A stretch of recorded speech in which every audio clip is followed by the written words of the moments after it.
అందరికీ నమస్కారం. Welcome to మనం టీవీ. నేను మీ పవన్ పేస్వాడ. మనతో పాటు స్టూడియోలో అందుబాటులో ఉన్నారు టీడీపీ అధికార ప్రతినిధి సూర్యదేవరలత గారు. ఆమెతో మాట్లాడే ప్రయత్నం చేద్దాం. మేడం నమస్కారం. నమస్తే. ఎందుకు కూటమి ప్రభుత్వం అధికారంలోకి వచ్చిన తర్వాత కూడా అంటే మేల్స్ పైన ఎవరైతే మితిమీరి హద్దు దాటి కుటుంబాల్లో ఉన్నటువంటి మహిళల్ని కించపరుస్తూ మాట్లాడారో వాళ్ళని జైలు పాలు అయ్యారు, శిక్ష అనుభవించారు, బయటకు వచ్చారు, కొంతమంది ఇంకా జైల్లోనే ఉన్నారు. కానీ ఒక మహిళగా చూసి శ్రీరెడ్డి మీద కొంత సానుకూలంగా వ్యవహరించారా, లేదంటే ముందుగానే తను క్షమాపణ చెప్తూ వీడియో రిలీజ్ చేసింది కాబట్టి కొంత దాన్ని విచారణకు పిలవడం కోసం ఆలస్యం జరిగిందా? అసలు ఏం జరిగింది? శ్రీరెడ్డి విచారణకి పిలవడానికి ఇంత ఆలస్యం ఎందుకు జరిగింది? ఎందుకంటే అటు ముఖ్య నేతల అభిమానులు, సానుభూతి పరులందరూ కొంత అసంతృప్తిలో అసహనం వ్యక్తం చేశారు. ఇంకా ఇలాంటి వ్యక్తిని ఎందుకు శిక్షించట్లేదని చెప్పేసి అసహనం వ్యక్తం చేశారు. సో ఆ రోజు రానే వచ్చిందని సంతోషపడ్డారు. నిన్న విచారణకు వచ్చి 3 పోలీసుల చుట్టూ శ్రీరెడ్డి తిరుగుతూ ఉంటాయి. సో ఆలస్యం ఎందుకు జరిగింది? కూటమి ప్రభుత్వం తరఫున మీ విశ్లేషణ ఏంటి? అంటే నారా చంద్రబాబు నాయుడు గారికి ఒకటే ఆలోచన. ఎప్పుడు కూడా ఆయన ఆలోచన ఎలా ఉంటుందంటే అభివృద్ధి దిశగా రాష్ట్రాన్ని తీసుకెళ్ళాలి. కక్షపూరిత రాజకీయాలు చేసేది జగన్మోహన్ రెడ్డి. సో బాబు గారు ఇది ఏంటంటే ఎప్పుడు మనం ఫోకస్ దాని మీద కన్నా కూడా ఎక్కువ అభివృద్ధి గురించి దాని గురించి ఫోకస్ చేయటం. అంటే ఆయన గతంలో ఆయనకు పర్సనల్గా జరిగిన ఇన్సిడెంట్స్ కన్నా కూడా వాటి మీద కూడా ఆయన ఫోకస్ చేయలేదు. మీరు ఒకటి చూడండి, అది ఎప్పుడు కూడా ఆయన పర్సనల్గా ఆయనకి జరిగిన ఇన్సిడెంట్ల మీద కూడా ఆయన ఫోకస్ చేయలేదు. కానీ ఇక్కడైతే వాళ్ళు చేసింది తప్పు. ఎవరైతే గత 5 ఏళ్ళు కూడా జగన్మోహన్ రెడ్డి అధికారంలో ఉన్నన్ని రోజులు ఈ శ్రీరెడ్డి లాంటి వాళ్ళని కానివ్వండి, పోసాని కానివ్వండి, బోర్గడ్డ అనిల్ కానివ్వండి, వల్లభనేని వంశీ కానివ్వండి, నాని కానివ్వండి, కొడాల నాని కానివ్వండి, అంబటి రాంబాబు కానివ్వండి, నెల్లూరు జిల్లాలో ఒక అనిల్ అనే మినిస్టర్గా చేశారు ఆయన కానివ్వండి, ఇట్లా ఎవరు తెరిచినా బూతులే అండి, ఎవరు మాట్లాడినా బూతులే. ఇంకా రోజా, ఇప్పుడు కొత్తగా శ్యామల స్టార్ట్ అయింది. అంటే అందరికీ నోరు తెస్తే మాటలు వచ్చి ఒక హద్దును దాటుతున్నారు. ఈ శ్రీరెడ్డి విషయానికి వస్తే ఆవిడ అంటే ఆ నోట్లో ఒక మహిళగా రాకూడనన్ని బూతులు మాట్లాడింది. సో ఎవరు కూడా ఆవిడ గురించి మాట్లాడాలంటే కూడా అసహించుకునేటట్టు అయింది. సో ఆవిడ గురించి మాట్లాడి దిగజారిపోతామేమో అన్న దీనికి ఎవరు కూడా దాని గురించి మాట్లాడటానికి కూడా ఇష్టపడలేదు. సో ఇప్పుడు ఎవరో ఒక పిచ్చిది అనుకుందాం అనుకోండి, ఓ పిచ్చోళ్ళ జోలికి ఎవరైనా వెళ్తారా? ఒక మెంటల్గా తను ఒక పిచ్చిదాని లాగానే తయారైంది. సో అట్లాంటి వాళ్ళ జోలికి ఎందుకు అనే రకంగా అట్లా అంటే అందరూ అసహించుకునేటట్టు అయిపోయింది ఆవిడ ఆలోచన విధానం. ఒక టైంలో ఏదో ఆవిడ మహిళగా ఉంది, ఆవిడ ఛాన్స్ రాలేదని ఇండస్ట్రీలో ఏదో పోరాడుతుంది, అంతవరకు ఎవరో అప్పట్లో కొంచెం సింపతి చూపెట్టుంటారో దాన్ని మొత్తం తుడిచేసేసుకునేటట్టు ఆవిడ బిహేవియర్, ఆవిడ మాట్లాడిన పద్ధతి, ఆవిడ విధానం, దానిలో అందరూ కూడా అసహించుకునేటట్టు తయారైంది. సరే, అది జగనన్న మీద ఉన్న విపరీతమైన అంటే పెయిడే. ఆవిడేమి ఈ రోజున తెలుగుదేశం పార్టీకి సారీ చెప్పి నన్ను క్షమించండి అన్న, లోకేష్ అన్న అని చెప్పి పెట్టిన అదన్నీ నారా చంద్రబాబు నాయుడు గారి దగ్గర క్షమాపణ అడిగిన, అంటే తను పెట్టిన పోస్టుల గురించి. ఇంకోటి పవన్ కళ్యాణ్ గారు కూడా అలాగే క్షమాపణ అడిగింది, చిరంజీవి గారిని, అందరినీ ఇప్పుడు క్షమాపణ. ఇక్కడ విచిత్రం ఏంటంటే మేడం, ఇక్కడ పోసాని గారు చెప్పినట్టు ఆమె నన్ను ఎవరో మాట్లాడిస్తే, ఎవరో స్క్రిప్ట్ ఇస్తే నేను మాట్లాడలేదు, ఇది నాకు జగన్మోహన్ రెడ్డి మీద ఉన్నటువంటి అభిమానం వల్లే ఈ వ్యాఖ్యలు చేశాను ఆ నేతల మీద అని చెప్పేసి స్వయంగా శ్రీరెడ్డి చెప్తుంది విచారణలో. మరి దాన్ని ఎలా చూడాలి? ఇప్పుడు అది ఇన్వెస్టిగేషన్కి వెళ్ళి అరెస్ట్ అయిన తర్వాత ఆ విషయాలు కూడా బయట వస్తాయి. ఓకే. సో తను ఎప్పుడైతే ఆ కూటమి ప్రభుత్వం అధికారంలోకి వచ్చిన దగ్గర నుంచి నేను నా మనసులో ఉన్నది నేను తిడుతున్నానని జగన్మోహన్ రెడ్డి గారిని కూడా మాట్లాడింది. ఓకే.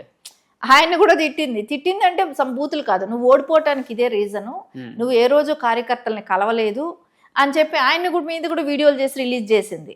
తెలుగుదేశం వాళ్ళు ఎందుకు గెలుస్తున్నారు, తెలుగుదేశంలో ఉన్న ప్లస్లన్నీ చెప్పుకుంటూ వచ్చింది, ప్లస్లన్నీ చెప్పుకుంటూ వచ్చి క్షమాపణలు అడుగుతూ వచ్చి తెలుగుదేశం క్యాడర్ ఎంత స్ట్రాంగ్ అంటే ఒక తెలుగుదేశాన్ని ఒక హైప్ తీసుకొచ్చేటట్టు మాట్లాడి, వైసీపీని కొంచెం తగ్గించేటట్టు మాట్లాడి, దానిలో జగన్మోహన్ రెడ్డి ఫెయిల్యూర్స్ అన్ని ఎత్తి చూపిస్తా ఇలాంటి వీడియోలు కూడా చేసింది ఎప్పుడైతే కూటమి ప్రభుత్వం అధికారంలోకి వచ్చిన వెంటనే.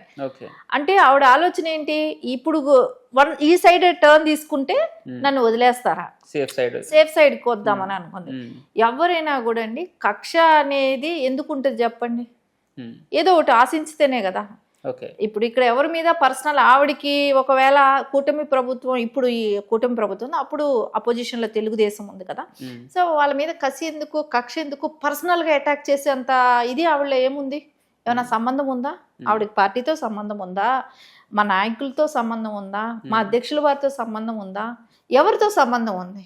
ఇక్కడ సంబంధం లేకపోయినా మాట్లాడింది అని అంటే వీళ్ళు ఇచ్చిన పేమెంటే. ఓకే, ఇక్కడ టీడీపీ సానుభూతి పరులు కూడా లేదంటే పవన్ కళ్యాణ్ సానుభూతి పరులు కూడా ఈరోజు వీళ్ళపైనే ఆగ్రహం వ్యక్తం చేయడానికి కారణం శ్రీరెడ్డిని శిక్షించకపోవడం కాదు. ఇక్కడ చేబ్రోల్ కిరణ్ అనే ఒక ఐటీడీపీ కార్యకర్త నోరు జారి తన తప్పు తెలుసుకొని క్షమాపణ చెప్పినా కూడా నోరు జారి ఒక మాట మాజీ ముఖ్యమంత్రి భార్యని ఒక మహిళగా పట్టుకొని అసభ్యకరమైన పదజాలం ఉపయోగించినందుకు పార్టీ నుంచి సస్పెండ్ చేసి వెంటనే జైలు శిక్ష వేయడానికి ఆదేశాలు ఇచ్చింది. కానీ మన సొంత క్యాడర్కి సంబంధించినటువంటి మన ఫ్యామిలీ మన మహిళల్ని తిట్టినా కూడా శ్రీరెడ్డిని ఎందుకు ఇంకా వదిలేస్తున్నారని ఒక ఆగ్రహం వీళ్ళలో కట్టలు తెంచుకుంటుంది. సో దానికి కారణాలు ఏమంటారు? అంటే ఇప్పుడు 1 by 1 అందరివి నడుస్తూనే ఉన్నాయి. ఇప్పుడు క్రమబద్ధీకరణలో జరుగుతూనే ఉన్నాయి. శ్రీరెడ్డి టైం కూడా వచ్చేసింది. సో కొన్ని రోజులు తను కనపడలేదు కూడా. మీరు గెస్ట్ చేస్తే ఆలోచిస్తే అర్థమవుతుంది. ఆవిడ కొన్ని రోజులు కూడా కనపడకుండా హైడింగ్ లో ఉండింది. ఎక్కడుందో కూడా తెలియలేదు. తనే పెట్టింది పోస్టులు కూడా, నేను దాక్కొని తిరగాల్సి వస్తుంది, నేను తప్పు చేశాను అని ఆవిడే కూడా స్టేట్మెంట్లు ఇచ్చింది. అండ్ నేను ఇప్పుడు ఈ రోజు గతంలో మాట్లాడిన మాటలకన్నీ తప్పులుగా నేను తప్పు చేశానని ఫీల్ అవుతున్నాను. నేను ఈ రోజున హైడింగ్ లో ఉండాల్సి వస్తుంది, నన్ను క్షమించండి అని చెప్పి ఇలా రిక్వెస్ట్లు చేస్తా కూడా చెప్పింది. వీడియోస్ కూడా పెట్టింది. అంటే ఆవిడ హైడింగ్ లో కూడా ఉండటం జరిగింది. ఇప్పుడు ఎవరైనా సరే అండి, టైం వచ్చినప్పుడు చట్టం తన పని తను చేసిపోతుంది, ఎక్కడ అయితే ఆగదు. చేబ్రోల్ కిరణ్ విషయంలో జరిగింది, అది సొంత పార్టీ వ్యక్తులనైనా ఉపేక్షించలేదు నారా చంద్రబాబు నాయుడు గారు. బాబు గారు ఇక్కడ ఎవరినైనా సరే మహిళల్ని కించపరిచినా కానివ్వండి, ఒక సంస్కారం అనేది లోబడి పనిచేయాలి. మనము దాన్ని అతిక్రమించకూడదు. ఏదైనా కూడా ఒక లిమిట్ అనేది ఉంటది. బూతులు మాట్లాడటం ఆ సంస్కృతి తెలుగుదేశం పార్టీకి లేదు. 1 or 2 ఎవరైనా మాట్లాడినా కూడా వాళ్ళని కంట్రోల్ చేస్తారు. తర్వాత ఇట్లా మరీ ఓవర్ గా మాట్లాడితే సొంత పార్టీ వ్యక్తులను కూడా అరెస్ట్ చేశారు కదా. చూసాం. శ్రీరెడ్డి ఒక చిన్న చితక కార్యకర్త, జగన్ మీద అభిమాని, సంథింగ్ ఏదో అనుకుందాం. ఆమె దిగజారి మాట్లాడింది, దానికి శిక్ష అనుభవించింది. ఓకే, ఒక ప్రజాప్రతినిధిగా మాజీ మంత్రిగా ఆర్కే రోజా గారి పరిస్థితి ఏంటి? మరి ఆవిడ నోరుకి అదుపు లేకుండా ఇప్పటికీ విమర్శిస్తున్నారు. ఇప్పటికీ కూటమి నేతల్ని ఆడంగుల వెదవులు అనుకుంటూ మాట్లాడిన మాటలు మీరు కూడా చూసే ఉంటారు. మరి ఆవిడ గురించి ఏం చెప్తారు? ఇవ్వండి, కొంచెం విజ్ఞతతో ఆవిడ ఒక మినిస్టర్గా చేసింది, 2 పర్యాలు ఎమ్మెల్యేగా చేసింది. తెలుగుదేశం పార్టీలో ఉన్నంత వరకు కొంచెం బ్యాలెన్స్డ్గా మాట్లాడేది. ఎప్పుడైతే వైసీపీకి వెళ్ళిందో ఆవిడ నోరుకి అదుపు లేకుండా పోయింది. ఒక టైం మీరు చూస్తే అదే మీరు అన్నది కరెక్టే, రోజాకి మాటల్లో ఒక ఫిల్టర్ కూడా లేకుండా పోతుంది. నెక్స్ట్ శ్రీరెడ్డిగా ఆవిడనే అనుకోవాలి. ఆ రకంగా ఉంది ఆవిడ బూతులు. అదే అంటున్నారు కదా అందరూ, మాకు సోషల్ మీడియా చూస్తేనే తెలుస్తుంది తాగొచ్చి మాట్లాడుతుంది అనేది. మొన్న తిరుపతిలో జరిగిన దానికి తాగొచ్చి ప్రతి చోట ప్రతి అడుగడుగున ఆవిడ మాట్లాడే మాటల్లో ఒక్కటి కూడా ఆవిడ ఒక పొలిటీషియన్ గా ఉన్నాము, 2 పర్యాలు ఎమ్మెల్యేగా చేశాను, నేను మినిస్టర్ గా చేశాను, ఆవిడ రాజకీయ అనుభవం 20 years ఉంది, ఇంత ఉన్నా కూడా సుదీర్ఘమైన రాజకీయ అనుభవం ఉన్న వ్యక్తి కూడా ఒక పబ్లిక్ లో ఉన్నప్పుడు ఆవిడ మాట్లాడిన మాటలు, ఆవిడ బిహేవియర్ కూడా చూస్తే ఎంత నీచంగా ఉందండి. సో అది ఆవిడకి తెలియట్లేదా? ఒక లేడీగా ఉండి తను ఆ మహిళల్ని తనే కించపరిచినట్టు మాట, ఆడంగుల వెధవలా అంటుంది. అంటే ఆవిడ లేడీ కాదా? ఒక లేడీగా నువ్వు బయట రావాలనే ఉద్దేశం మీకు ఉంది. ఒక లేడీగా ప్రజాప్రతినిధిగా నువ్వు బయట వచ్చావు, అదే లేడీని తక్కువ చేసి నువ్వే మాట్లాడుతున్నావుగా. సంస్కారం ఉందా? ప్రతి మాటలో కూడా. ఇంకా మనం చూసాం పవన్ కళ్యాణ్ గారి వాళ్ళ చిన్న బాబు కావచ్చు, ఇంకొకటి నారా చంద్రబాబు నాయుడు గారి గురించి కావచ్చు, తను మాట్లాడిన మాటలు ఎంత అసహ్యమైన మాటలండి. వాళ్ళని దేవుడు కాపాడాడు, వాళ్ళకి దేవుడు అనుగ్రహం ఉంది కాబట్టే టిటిడి గురించి ఏదైతే బాబు గారు కానివ్వండి, సనాతన ధర్మం గురించి పవన్ కళ్యాణ్ గారు కానివ్వండి ఏదైతే చెప్తున్నారో అది వాళ్ళకి అదే దేవుడు అనుగ్రహం ఉండబట్టే వాళ్ళు బయటపడ్డారు. అది ఆ విధంగా తీసుకోవాలి కదా. ఈ రోజు నష్టం జరిగింది ఎవరికి? వైసీపీకి నష్టం జరిగింది. 151 నుంచి 11కు వచ్చారు. వీళ్ళకి దేవుడు ఎట్లా అంటే వాళ్ళ పవర్ ఏంటనేది, దేవుడు పవర్ ఏంటనేది వాళ్ళకే చూపెట్టింది. సో ఫైనల్ గా చెప్పండి మేడం, ఇప్పుడు అంటే సామాన్య కార్యకర్త భావోద్వేగాలు అర్థం చేసుకుని ఇట్లాంటి విమర్శలు చేసిన వ్యక్తులకి త్వరగా శిక్షలు వేస్తారా, లేదంటే అభివృద్ధి ముందడుగంటూ అలా కూడా ఇంకా వాళ్ళని కొంచెం వెనకడుగు వేస్తూ ఉంటారా వీళ్ళ విషయంలో ఏం జరగదు? ఖచ్చితంగా ఎవ్వరు తప్పు చేసినా క్షమించే పరిస్థితి అయితే లేదండి. ఓకే. అది మటుకు ఖచ్చితంగా ఆ పని అది జరుగుతూనే ఉంటుంది. అభివృద్ధి దశగా చూసుకునేది నారా చంద్రబాబు నాయుడు గారు చూసుకుంటే ఇలాంటివన్నీ లోకేష్ గారు అయితే ఖచ్చితంగా పర్యవేక్షిస్తారు. సో ఎవ్వరికి అన్యాయం అయితే జరగదు. సో తప్పు చేసిన వాళ్ళందరూ కూడా శిక్షకు అయితే రెడీగా ఉండటమే. దీనిలో ఎవరిని ఉపేక్షించేది అయితే లేదు. కానీ తప్పు మాట్లాడేసేసి మేము నీతివంతులు అని అనుకుంటే మేము ఈరోజు కిరణ్ అరెస్ట్ చేయాల్సిన అవసరం లేదు.